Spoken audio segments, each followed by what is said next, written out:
வணக்கம். தருமபுரி மாவட்டத்தில் நாம் தமிழ் கட்சி மூலம் கல் என்பது ஒரு போதைப் பொருள் அல்ல, கல் என்பது உணவு என்பதை நாங்கள் பலமுறை சொல்லியுள்ளோம். நாம் தமிழ் கட்சி உறவு ஒருத்தர் கமலஹாசன் எங்கள் பொறுப்பாளர், நாம் தமிழ் கட்சியின் பொறுப்பாளர் என அவரை பலமுறை துன்புறுத்துகிறார். அவர் தனிப்பட்ட கல்லுக்கான மரம் ஏறி இறங்குகிறார். அவருக்கான ஒரு அமைப்பு இருக்குது, அனுமதி வாங்கி அதை செயல்படுத்துகிறார்கள். இதை போதையாக சித்தரிக்கும் இந்த திராவிட அரசியல் என்ன பண்ணுகிறோன்னா, அப்படி என்றால் நம்மளை மதுக்கடியை கட்டாயம் மூடி இருக்கணும். மதுக்கடியை மூடுறதை பற்றி நம்ம எதுவுமே பேசுறதில்ல.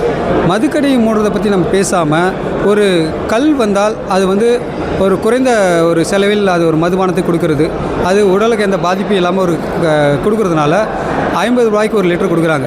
இதே நம்ம தனிப்பட்ட முறையில் மது வாங்கினா குறைஞ்சது 100 ரூபா 150 ரூபா வரும். அப்போ அந்த குறைந்த விலையில் ஒரு நிறைந்த ஒரு தண்ணீர்வை அடையும் ஒரு உணவு தான் கல். இதை பருகும் நம்ம உறவுகள் யாரும் எந்த ஒரு பாதிப்பை ஏற்படுத்தாது. அப்படி இருக்கும்போது இதை நம்ம மதுவில் கொண்டு போய் சேர்த்து நாம் அதை ஒரு குற்ற உணர்வாக திணிப்பது வன்மையாக கண்டிக்கிறோம். கமலஹாசன், நாம் தமிழ் கட்சி பொறுப்பாளர்களே, மற்ற கட்சிகளும் மற்ற அரசியல் பின்புலங்களும் அரசும் பொதுமக்களும் அவருக்கு ஒத்துழைப்பு கொடுக்க வேண்டும் என்று நான் பணிவன்புடன் கேட்டுக்கொள்கிறேன். பிரபாகரன், நாம் தமிழ் கட்சி. நாம் தமிழ்.